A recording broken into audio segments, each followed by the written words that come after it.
Assalomu alaykum, hurmatli pensionerlar, ota-onalarimiz, opa-singillar va aka-ukalar. Bugun men pensiya jamg'armasi bilan bog'liq juda muhim va tezkor masalani tushuntirib beraman. Bu xabar faqat pensiya olayotganlarga emas.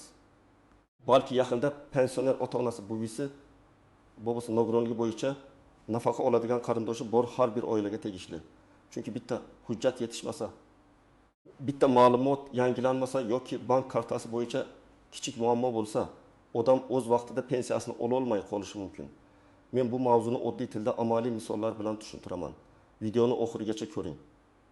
Chunki men kimlar xavotir olishi kerak, kimlar xavotir olmasa ham bo'ladi, qaysi holatlarda pensiya jamg'armasiga murojaat qilish zarur, qaysi holatda esa kutishning o'zi yetarli ekanini aytib beraman. Hozirning o'zida kanalga obuna bo'ling, videoga like bosing va bu ma'lumotni oilangizdagi pensionerlarga yuboring. Bunday xabarni bilib qo'yish ertaga ortiqcha yugurning oldini oladi. Avval pensiya va nafaqalar bo'yicha ko'p ishlar qog'oz hujjatlar, mahalla, tuman bo'limi, bank va pochta orqali alohida yuritilar edi. Pensioner biror ma'lumotni yangillash kerak bo'lsa, ko'pincha o'zi borardi. Ariza yozardi, pasport nusxasini topshardi, keyin javob kutardi. Ba'zan odam boshqa tumanga ko'chib o'tsa, pensiya ishi eski manzilda qolib ketardi. Ba'zan bank kartasi muddati tugasa, pul tushgan bo'lsa, pensioner undan foydalana olmasdi. Ba'zan esa odam tirikligini tasdiqlash, yashash manzili, oilaviy holati yoki nogironlik muddati kabi ma'lumotlar bo'yicha tushunmovchiliklar yuzaga kelardi. Hozir esa tizim bosqichma-bosqich raqamlashtirilmoqda. Bu nimani anglatadi? Davlat organlari o'zaro ma'lumot almashadi. Ko'p ma'lumotlar elektron bazalar orqali tekshiriladi. Pensiya tayinlash va to'lash jarayonida inson omili kamayadi. Bu yaxshi tomoni. Lekin shu bilan birga yangi tartibda ma'lumotlar bazadagi holatga qarab yuritiladi. Ya'ni sizning pasport ma'lumotingiz, yashash manzilingiz, bank kartangiz, telefon raqamingiz, nogironlik bo'yicha tibbiy ma'lumotlaringiz yoki ish stajingiz haqidagi yozuvlar bazada noto'g'ri bo'lsa, tizim avtomatik tarzda muammo chiqarishi mumkin. Men pensionerlarga doim shuni aytaman. Bugungi kunda pensiya faqat pul berish masalasi emas. Bu ma'lumotlar to'g'riligi masalasi hamdir. Agar ma'lumot to'g'ri bo'lsa, pensiya odatda o'z vaqtida tushadi. Agar ma'lumotda nomuvofiqlik bo'lsa, odam o'z haqini olish uchun ortiqcha izoh berishga majbur bo'ladi. Shuning uchun pensiya jamg'armasidan kelayotgan har qanday xabar, SMS, rasmiy e'lon yoki mahalla orqali aytilgan ogohlantirishga befarq qarash mumkin emas. Eng muhim o'zgarish shundaki, pensiya va nafaqa to'lovlarida bank kartalari, elektron ma'lumotlar, shaxsni tasdiqlovchi hujjatlar va yashash manzili bir-biriga bog'liq bo'lib bormoqda. Oldin pensioner pochta orqali naqd pul olgansiz bo'lsa, hozir ko'p joylarda bank kartasi orqali olish qulayroq bo'lyapti. Kartaga pul tushadi, odam bankomatdan oladi yoki do'konda to'lov qiladi. Lekin karta muddati tugagan bo'lsa, karta bloklangan bo'lsa, telefon raqami eskirgan bo'lsa yoki bankdagi ism, familiya hujjatdagi ma'lumot bilan mos kelmasa, pensiya tushgan taqdirda ham odam undan foydalana olmay qoladi. Masalan, Toshkent viloyatida yashaydigan 68 yoshli otaxon har oy 20.200.000 so'm pensiya oladi. Deylik. Uning kartasi muddati iyun oyida tugagan, lekin u bunga e'tibor bermagan. Iyul oyida pensiya hisoblangan, pul bank hisobiga o'tgan, ammo karta orqali yechib bo'lmayapti. Otaxon pensiya jamg'armasiga boradi, u yerda pul o'tkazilgan deyshadi. Bankka boradi, bank karta muddati tugaganini aytadi. Aslida muammo pensiya to'lanmaganda emas, karta yangilanmaganda. Agar otaxon karta muddatini oldindan tekshirganda bu holat bo'lmas edi. Yana bir misol. Bir ayol kishi Samarqanddan Qashqadaryoga farzandlari yoniga ko'chib o'tgan. Lekin doimiy ro'yxat, vaqtincha ro'yxat yoki yashash manzili masalasini rasmiylashtirmagan. Pensiya ishi eski hududdagi ma'lumotlarga bog'langan. Keyin bank bo'limi, mahalla yoki tuman pensiya jamg'armasi bilan bog'lanishda chalkashlik paydo bo'ladi. Natijada ayol bir necha kun yoki haftalab qayerga murojaat qilishni bilmay yurishi mumkin.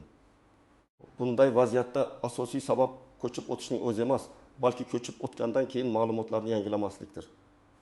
Yana bir keng tarqalgan holat bor.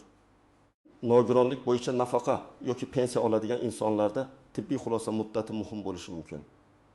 Agar nogironlik muddati vaqtincha belgilangan bo'lsa, qayta ko'rikdan o'tish sanasi o'tib ketmasligi kerak. Odam o'zini yomon his qilgan uchun yoki hujjatlarni yig'ishga qiynalgani uchun kechiksa, to'lovlarda uzilish bo'lishi mumkin. Men bunday oilalarga har doim taqimga qayta ko'rik sanasini yozib qo'yishni, farzandlardan biriga alohida mas'uliyat berishni maslahat beraman. Chunki bu yerda bitta sana o'tib ketishi butun oila byudjetiga ta'sir qiladi. Avvalo hujjatlarda o'zgarish bo'lgan pensionerlar ehtiyot bo'lishi kerak. Pasport yoki ID karta almashtirilgan bo'lsa, familiya o'zgargan bo'lsa, yashash manzili o'zgargan bo'lsa, bank kartasi yangilangan bo'lsa, telefon raqami almashtirilgan bo'lsa, bu ma'lumotlar tegishli joylarda to'g'ri aks etganini tekshirish zarur. Chunki ko'p muammo aynan shu oddiy ko'ringan narsalardan boshlanadi. Ikkinchi guruh kartasi orqali pensiya oladiganlar. Bank kartasining muddati, SMS xabarnoma ulangan raqam, PIN kodni unutib qo'yish, karta yo'qolishi, kartani boshqa odam ishlatishi kabi masalalarda ehtiyotkorlik kerak. Ba'zi pensionerlar kartasini farzandiga, qo'shnisiga yoki tanishiga berib qo'yadi. Men mutaxassis sifatida buni juda xavfli deb bilaman. Chunki karta sizning nomingizda bo'lsa, undagi mablag' ham sizning javobgarligingiz ostida. Agar kimdir pulni yechib olsa, keyin isbotlash qiyin bo'lishi mumkin. Uchinchi guruh uzoq vaqt boshqa hududda yashab yurgan pensionerlar. Masalan, odam Farg'onada ro'yxatda, lekin Toshkentda farzandlari bilan yashaydi. Yoki Qoraqalpog'istonda pensiya tayinlangan, lekin hozir Buxoroda yashayapti. Bunday holatda to'lov davom etishi mumkin, lekin ayrim ma'lumotlarni tekshirish, bank xizmatlari hujjat yangilash paytida qiyinchilik chiqadi. Shuning uchun yashash joyi bo'yicha tartibni oldindan aniqlab qo'yish kerak. 4-guruh yaqinda pensiyaga chiqqanlar.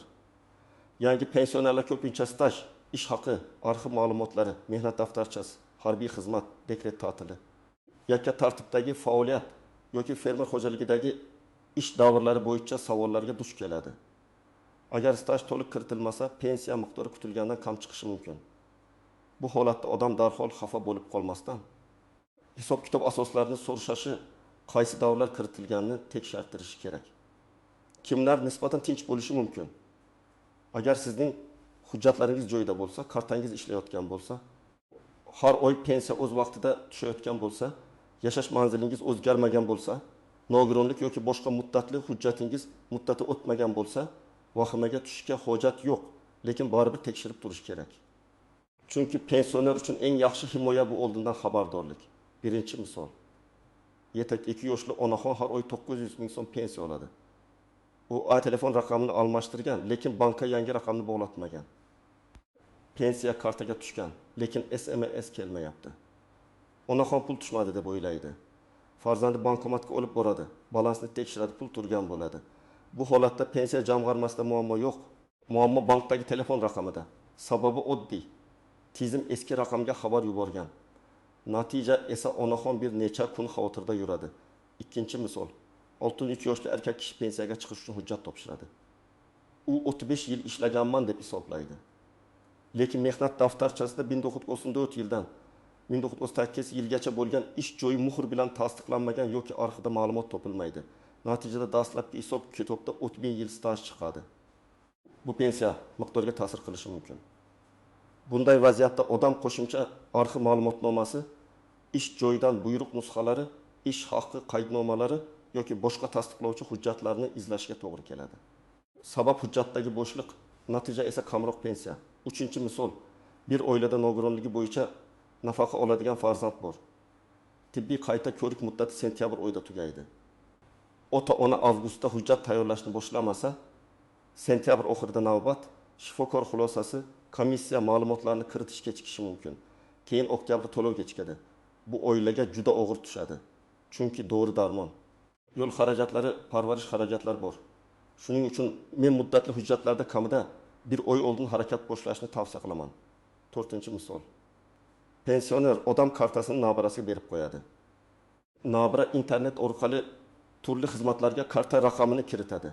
Keyin kartadan noma'lum yechimlar bo'ladi. Bank tekshiradi. Lekin karta ma'lumotlari egasining oila a'zosi tomonidan ishlatilgani aniqlanishi mumkin. Bunday vaziyatda pulni qaytarish qiyinlashadi.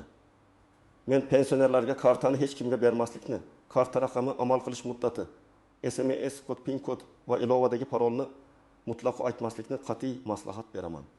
Birinchi nozik shart shuki, pensiya kechiksa, Bu har doim pensiya jamg'armasi aybdor degani emas.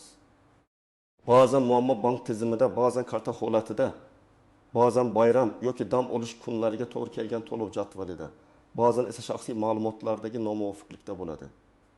Shuning uchun birinchi savol shunday bo'lishi kerak: pensiya hisoblanganmi yoki yo'qmi? Agar hisoblangan bo'lsa, keyingi savol: bankka o'tkazilganmi yoki yo'qmi? Agar bankka o'tgan bo'lsa, keyingi savol: kartadan foydalanish mumkinmi yoki yo'qmi? Ikkinchi nozik jihat ishonchnoma masalasi. Ba'zi pensionerlar kasal bo'lgani, yurishga qiynalgani yoki boshqa sabab bilan pensiyasini boshqa odam orqali olishni xohlaydi.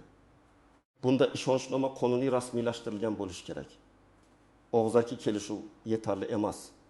Agar ishonchnoma muddat tugagan bo'lsa, vakil pulni ola olmaydi. Agar ishonchnoma noto'g'ri rasmiylashtirilgan bo'lsa, bank yoki pochta rad etishi mumkin. Shuning uchun bunday holatda notarius yoki tegishli vakolatli tartib bo'yicha aniq maslahat olish kerak. Uchinchi nozik jihat chet elga chiqib ketgan pensionerlar masalasi. Agar pensioner uzoq muddat chet elda bo'lsa, uning pensiya to'lovi, yashash holati, hujjat tasdiqlari bo'yicha alohida tartiblar bo'lishi mumkin. Har bir holat bir xil emas. Kimdir vaqtincha davolanishga ketadi. Kimdir farzandlar yo'lida bir necha oy yashaydi. Kimdir doimiy yashash uchun ketadi. Bunday vaziyatda rasmiy ma'lumotni oldindan olish zarur. Chunki keyin to'lov to'xtab qolsa yoki hujjat talab qilinsa, masofadan turib hal qilish qiyin bo'ladi. To'rtinchi nozik jihat ortiqcha to'langan pensiya masalasi. Ba'zan odam ma'lumotdagi o'zgarishni vaqtida bildirmaydi. Masalan, nafaqa olishga ta'sir qiladigan holat yuz beradi. Lekin bu haqda tegishli organga xabar berilmaydi. Keyin tizim tekshiruvida ortiqcha to'lov aniqlasa, bu pulni qaytarish masalasi chiqishi mumkin. Shuning uchun nafaqa yoki pensiya turiga ta'sir qiladigan har qanday o'zgarishni yashirmaslik kerak. Bu yerda eng to'g'ri yo'l ochiq va rasmiy tartibda murojaat qilishdir. 5-nozik jihat firibgarlik. Hozir pensionerlarga telefon qilib o'zini bank xodimi, pensiya jamg'armasi vakili yoki ijtimoiy yordam bo'limidanman deb tanishtiradigan shaxslar uchrashi mumkin. Ular karta raqamini, SMS kodini, pasport ma'lumotlarini, ilova parolni so'rashi mumkin.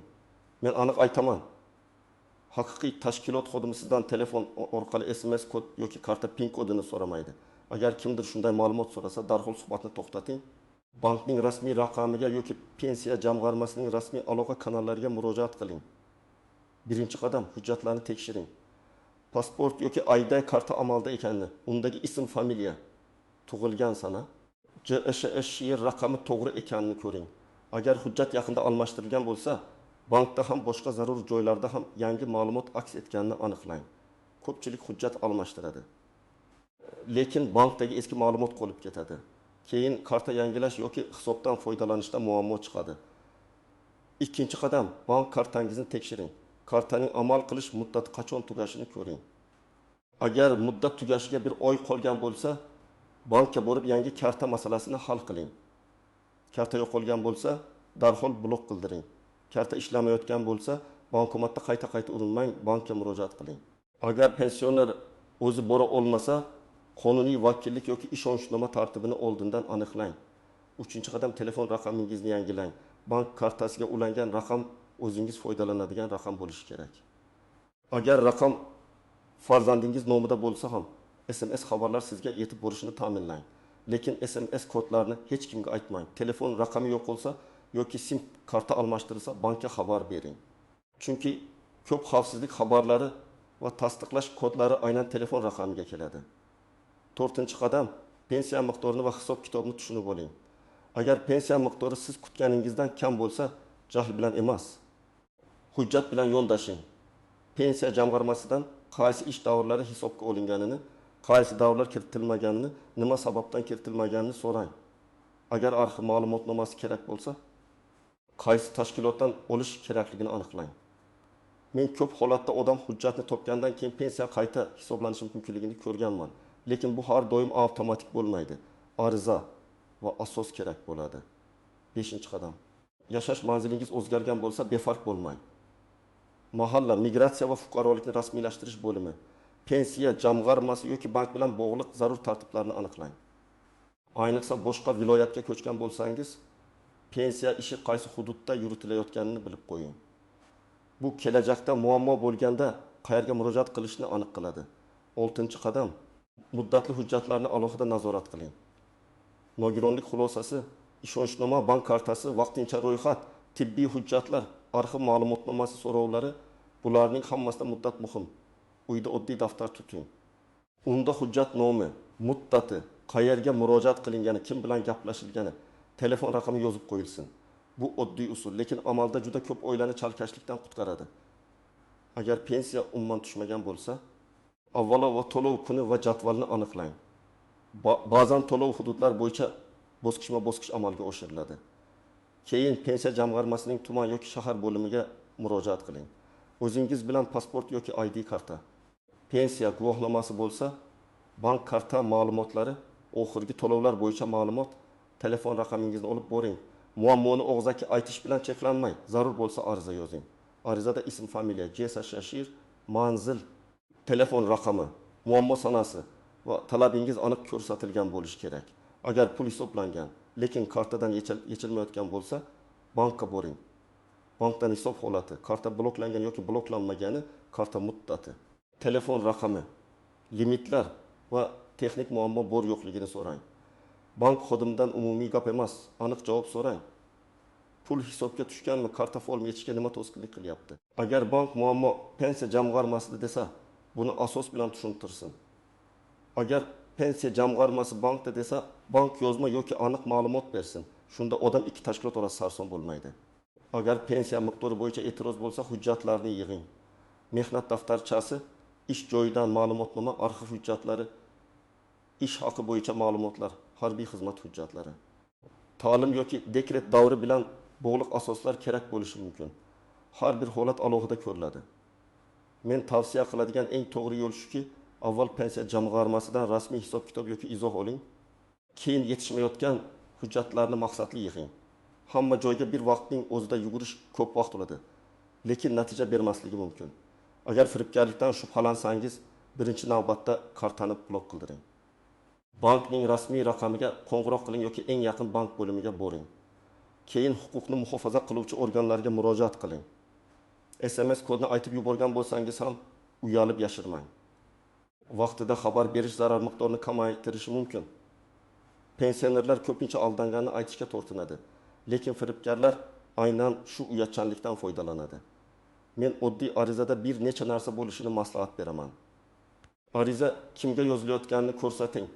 Masalan, tuman pensiya jamg'armasi bo'limiga. Keyin o'zingiz haqingizdagi ma'lumotlarni yozing. Ism, familiya, tug'ilgan sana, JSHIR, yashash manzili, telefon raqami. Shundan keyin muammoni aniq bayon qiling. Masalan, falon oy uchun pensiya mablag'i kartamga tushmadi yoki pensiya miqdori o'zgargan, sababini tushuntirib berishingizni so'rayman. Yoki stajimga falon yillardagi ish davri kiritilmaganini tekshirib berishingizni so'rayman. Arizada hissiyotdan ko'ra fakt muhim. Qachon murojaat qilganingiz, qaysi bank kartadan foydalanishingiz, oxirgi to'lov qachon bo'lgani, qaysi hujjat ilova qilinayotgani yozilsa, masala tezroq ko'riladi. Ariza nusxasini o'zingizda saqlang. Agar qabul qilinganini tasdiqlovchi belgi qo'yilsa, yanada yaxshi. Elektron murojaat qilinsa ham murojaat raqamini yozib oling. Bu keyingi kuzatuv uchun kerak. Men bu videoni faqat pensionerlarga emas, ularning farzandlariga ham qaratmoqchiman. Ota-onangiz pensiya olayotgan bo'lsa, oyda bir marta ulardan karta ishlayaptimi, SMS kelyaptimi? Pul vaqtida tushyaptimi? Hujjat muddati joyidami deb so'rang. Bu nazorat emas, bu yordam. Ko'p ota-onalar farzandiga yuk bo'lishni xohlamaydi, muammoni yashiradi. Keyin ish kattalashib ketadi. Farzandlar ota-onasining kartasini o'z xarajatlari uchun ishlatmasligi kerak. Pensionerning pensiyasi uning oziq-ovqati, dori-darmoni, kommunal to'lovi, shaxsiy ehtiyoji uchun. Agar oilada kelishuv bo'lsa ham hamma narsa ochiq bo'lishi kerak. Men amaliyotda pensionerning puli kelib tushadi, lekin qarindoshlar yechib oladi. Keyin pensioner o'z dorisiga pul topolmaydi degan og'ir holatlarni ham ko'rganman. Shuning uchun moliyaviy hurmat oiladan boshlanadi. Pensiya jamg'armasi nomidan kelgan har bir xabarni tekshiring, lekin vahimaga tushmang. Rasmiy manbani ajrating. Telegramdagi noma'lum kanal notanish odamning audio xabari, qo'shnining taxmini yoki bank nomidan kelgan shubhali havola asosida karta ma'lumotlaringizni kiritmang. Agar havola orqali yordam puli, qo'shimcha pensiya bir martalik to'lov va'da qilinsa, ayniqsa ehtiyot bo'ling. Rasmiy to'lovlar hech qachon SMS kodni begona odamga aytish orqali rasmiylashtirilmaydi. Agar kimdir sizga pensiyangiz oshdi, lekin kartangizni tasdiqlash kerak desa, ishonmang. Agar kimdir men pensiya jamg'armasidanman, telefoningizga kelgan kodni ayting desa, suhbatni to'xtating. Agar kimdir sizga hozir aytmasangiz pensiyangiz to'xtaydi deb qo'rqitsa, bu ham shubhali belgi. Haqiqiy davlat tashkiloti odatda rasmiy tartib, ariza, hujjat va shaxsni tasdiqlash orqali ishlaydi. Bugungi asosiy gap shuki, pensiya olishda eng katta himoya bu hujjatlaringiz, bank kartangiz va shaxsiy ma'lumotlaringiz tartibli bo'lishidir. Pensiya kechiksa, avval sababini aniqlang. Hisoblanganmi? Bankka o'tganmi? Karta ishlayaptimi? Ma'lumotlarda xatolik yo'qmi? Hujjat almasa, manzil o'zgarsa, karta muddati tugasa, telefon raqami almasa, buni vaqtida yangilang. Ishonchnoma yoki boshqa muddatli hujjatlar bo'lsa, sanasini oldindan nazorat qiling. Men sizga mutaxassis sifatida shuni maslahat beraman. Bugunoq ota-onangiz yoki o'zingizning pensiya hujjatlaringizni bir ko'zdan kechiring. Karta muddatini tekshiring. SMS kelayotgan raqamni aniqlang. Oxirgi pensiya qachon tushganini ko'ring. Kerak bo'lsa tuman pensiya jamg'armasi yoki bankka murojaat qiling. Bu ish bir soat vaqt olishi mumkin. Lekin keyinchalik bir necha hafta sarson bo'lishning oldini oladi. Sizda pensiya kechikishi karta muammosi staj hisoblanmasligi yoki hujjat yangilash bo'yicha tajriba bo'lganmi? Izohlarda yozib qoldiring. Boshqalarga ham foydasi tegadi. Videoga like bosing, kanalga obuna bo'ling va bu xabarni pensioner yaqinlaringizga yuboring. Chunki bunday ma'lumotni vaqtida bilgan odam o'z haqini himoya qila oladi.